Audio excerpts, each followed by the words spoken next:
தொகுதி பங்கீடு தொடர்பாக தமிழகம் வருகிறார் பியூஷ் கோயல் அவர்கள். அதிமுக பாஜக இடையே இந்த தொகுதி பங்கீடு தொடர்பான முதற்கட்ட பேச்சுவார்த்தை நடைபெற இருக்கு.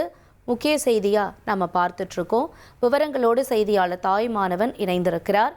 தாயுமானவன், இந்த தொகுதி பங்கீடு பேச்சுவார்த்தையினுடைய முதற்கட்டம் எவ்வாறு இருக்க போகுது? யாரெல்லாம் இந்த பேச்சுவார்த்தையில பங்கேற்க இருக்காங்க? மேலும் விவரங்கள் என்ன?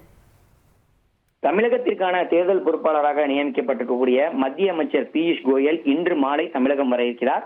இன்று மாலை அதிமுக பாஜக இடையே அந்த தொகுதி பங்கீடு தொடர்பான அடுத்த கட்ட பேச்சுவார்த்தையை அவர் தொடங்க இருக்கிறார். மதுரை வரக்கூடிய மத்திய அமைச்சர் பியூஷ் கோயலோடு அதிமுக அந்த தொகுதி பங்கீடு பேச்சுவார்த்தையை நடத்த திட்டமிட்டிருக்கிறாங்க. பிரதமர் மோடி மதுரை வர இருக்கக்கூடிய ஒரு சூழல தேசிய ஜனநாயக கூட்டணியுடைய கட்சித் தலைவர்கள் பங்கேற்கக்கூடிய பொதுக்கூட்டத்திற்கான ஏற்பாடுகள் ஒருபுறம் நடைபெற்று வருகிறது.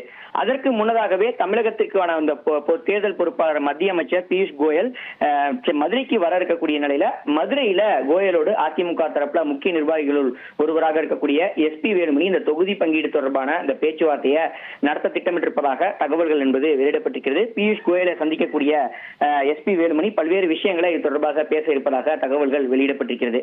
பாஜக தரப்புல கடந்த நாடாளுமன்ற தேர்தலில் பெற்ற வாக்குகளின் அடிப்படையில செல்வாக்கு மிக்க தொகுதிகள் அடங்கிய பட்டியலை ஏற்கனவே தயார் செய்து பியூஷ் கோயல் அவர்கள் கட்சி தலைமை அதிமுகவுடைய பொதுச் செயலாளர் எடப்பாடி பழனிசாமியிடம் வழங்கியிருக்கிறாங்க. அதுல சுமார் 50 தொகுதிகள் அடங்கிய அந்த பட்டியல்ல பாஜகவுக்கு ஒரு 30-35 தொகுதிகளை ஒதுக்கீடு செய்யும்படி பாஜக கோரி வருவதாக தகவல்கள் வெளியிடப்பட்டிருக்கிறது.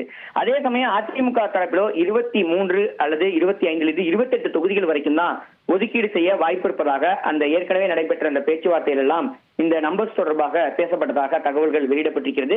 இதற்கு மத்தியில தான் அந்த நம்பர்ஸை உறுதி செய்வதற்கும் மட்டுமல்லாம எந்தெந்த தொகுதிகளில் போட்டி என்பது தொடர்பான அந்த பேச்சுவார்த்தையை மேற்கொள்வதுதான் அடுத்த கட்ட நகர்வாக இருந்து வருகிறது. குறிப்பா பாஜகவை பொறுத்தமட்டில் 1000 விளக்கு, வேளச்சேரி, மயிலாப்பூர், தியாகராய நகர், திருத்தணி, காஞ்சிபுரம், ஆவடி, தளி, ஆலங்குளம், தென்காசி, சிங்காநல்லூர், குன்னூர், வால்பாறை, அந்தியூர், தாராபுரம், திருப்பூர் தெற்கு, அரவக்குறிச்சி, திருவண்ணாமலை, பழனி, நாகர்கோயில், விளவங்கோடு, காரைக்குடி, மொடக்குறிச்சி, வேலூர் ஆகிய தொகுதிகள் இந்த பட்டியலில் இடம்பெற்றிருப்பதாகவும் இந்த தொகுதிகளை முன்வைத்துதான் தொடர்ந்து பேச்சுவார்த்தையில மும்முரமா ஈடுபட்டு வருவதாக தகவல்கள் என்பது வெளியாகி இருக்கிறது.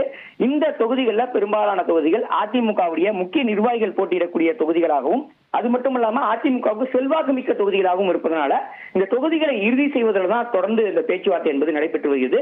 அந்த பேச்சுவார்த்தை தான் இன்றைய தினம் மேற்கொள்ளப்பட இருப்பதாக தகவல்கள் வெளியிடப்பட்டிருக்கிறது.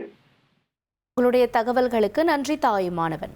பாஜக தரப்புல கடந்த நாடாளுமன்ற தேர்தலில் பெற்ற வாக்குகள் அடிப்படையில் செல்வாக்கு மிக்க தொகுதியில் அடங்கிய பட்டியலை தயாரிக்கப்பட்டிருக்கிறதா தகவல் வெளியாகிருக்கு. இந்த பட்டியலை தான் அதிமுக கிட்ட கொடுக்கறதுக்கான வாய்ப்புகள் இருக்கும்னு எதிர்பார்க்கப்படுது. அதிமுக சார்பில் பியூஷ் கோயலோட எஸ்பி வேலுமணி தொகுதி பங்கீடு பேச்சுவார்த்தையை நடத்துறாருன்ற தகவலும் வெளியாகியிருக்கு. தொகுதி பங்கீடு தொடர்பாக இன்று மாலை தமிழகம் வருகிறார் திரு பியூஷ் கோயல் அவர்கள். இந்த நிலையில 50 தொகுதிகள் அடங்கிய பட்டியல்ல பாஜகவுக்கு 30-35 தொகுதிகளை ஒதுக்கீடு செய்ய பாஜக கோரிக்கை வைக்கும் என்ற எதிர்பார்ப்பு எழுந்திருக்கு. இதுக்கு அதிமுக தரப்பிலிருந்து என்ன மாதிரியான ரியாக்ஷன்ஸ் வரப்போகுது அப்படிங்கிறதையும் பார்க்க இருக்கோம். அதிமுக தரப்பில் 25-28 தொகுதிகள் வரைக்கும் ஒதுக்கீடு செய்ய வாய்ப்பு இருக்கிறதா முதற்கட்ட பேச்சுவார்த்தையில் நமக்கு தகவல் தெரிய வந்திருக்கு. உங்கள் தந்தி1 தொலைக்காட்சியில் காதலும் கலகலப்பும் நிறைந்த ஒரு புத்தம் புதிய ஃபேண்டசி தொடர் ராஜா ராணி தினமும் இரவு 8 மணிக்கு.